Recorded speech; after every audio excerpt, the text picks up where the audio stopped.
Okay, hello everyone. Assalamualaikum warahmatullahi wabarakatuh. Today I'm going to talk about linguistic theories for Introduction to Linguistic class for the 5th semester student of EIN Purwokerto. In the previous meeting, we have talked about the scope and the nature of language as well as linguistic. Today we will move to discuss about some theories in linguistic, especially about the early development of language and also the development of linguistic itself.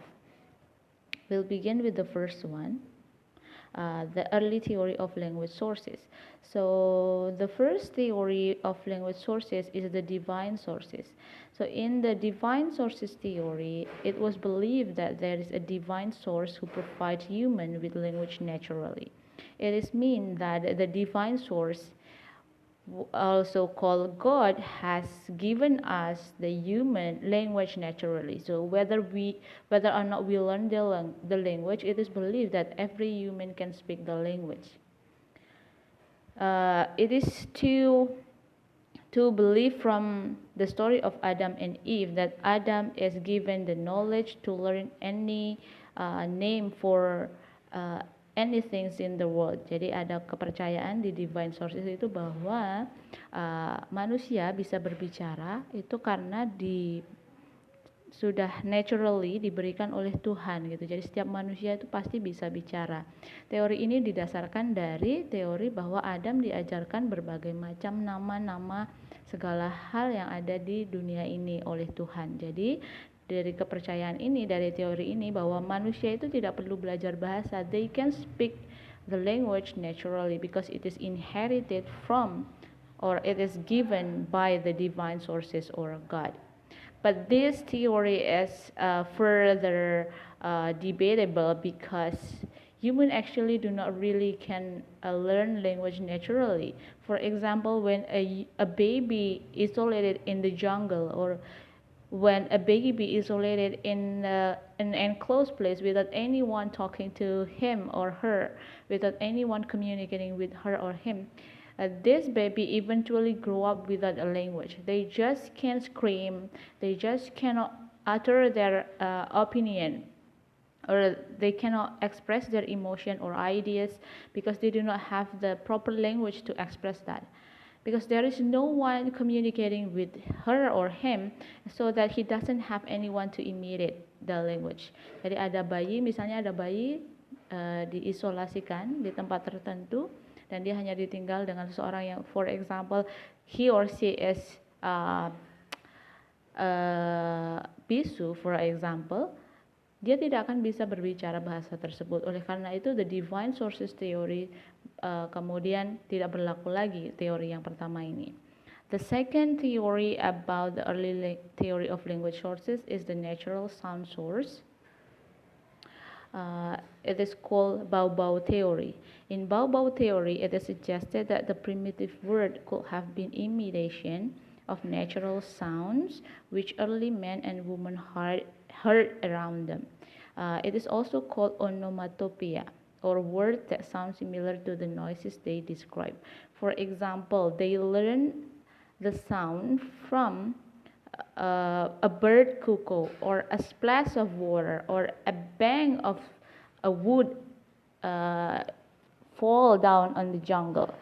So in Baobab theory, the human imitated the sounds in natural from the sounds they heard around them. For example, the bird will sing like cuckoo, cuckoo, and then the human will imitate that sound, or splash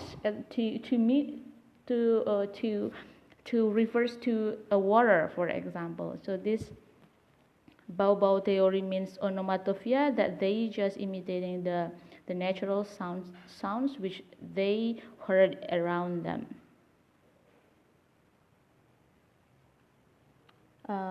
The next theory, other than Baobab theory, it is suggested that the original sound of language may come from natural cries of emotion such as pain, anger, and joy. For example, "Oh, wow!" So people do not really know how to express or to communicate well, except they just express some some emotions such as pain, anger, and joy, for example, oh wow, or for and etc. For ukuko or black as plus, for example, like that.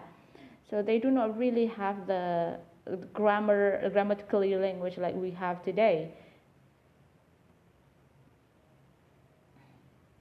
Okay, next one, it is Yu-He-Ho theory. It is called Yu-He-Ho theory because the sound of a person involved in physical effort could be the source of our language, especially when that effort involves several people and their interaction had to be coordinated. For example, a group of early humans might develop set of hums or grunts or groans and curses that were used when they lifted and carrying large bits of trees or others. And it places the development of human language in a social context. So in the early development, for example, the divine sources and the Baobab Theory, it doesn't involve other communication, but it is just expressing or imitating the sound, the natural sounds around them. But in Yu-He-Ho theory, it is believed that language start being used for interaction by groaning, for example. If they want to say 1, 2, 3, go, let's leave this tree, they say maybe just to leave the tree. So they just make a hums or a grunts or a groans and curses to coordinate the work they want to do. And then the next theory is the physical adaptation sources. So here the human teeth, lips, and mouth, larynx, and pharynx are distinct from other creatures, which enable a human to produce speech sounds. So here, in the adaptation sources, the human already can use the physical appearance or physical adaptation of our mouth, our lips to produce sounds and to produce language that we know today.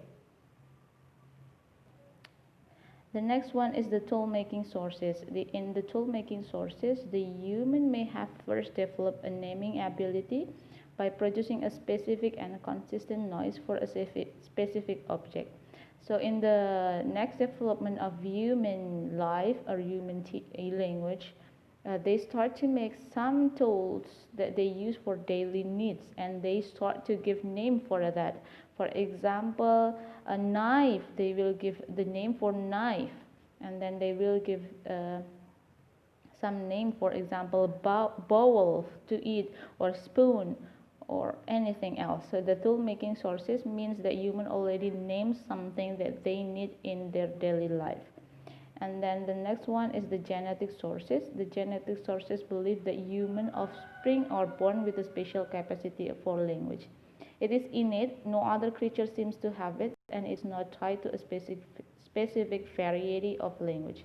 So in genetic sources, it is believed that every human has the gene or the ability, the capacity for language. So every baby is born with a language capacity, though it has to be developed by imitating the other person, by using it for communication. So if the baby doesn't given a communication, tidak diajak berbicara, tidak diajak berkomunikasi, maka berdasarkan teori ini mereka sebenarnya sudah punya kemampuan itu secara genetik, tetapi kalau tidak dikembangkan, tidak digunakan untuk berkomunikasi, maka kemampuan itu juga tidak bisa berkembang. Dan kemampuan genetik ini hanya ada pada manusia, tidak ada pada makhluk hidup yang lainnya. Okay, so I think that about the early theory of language sources. I hope you can get an understanding about the early theory of language sources.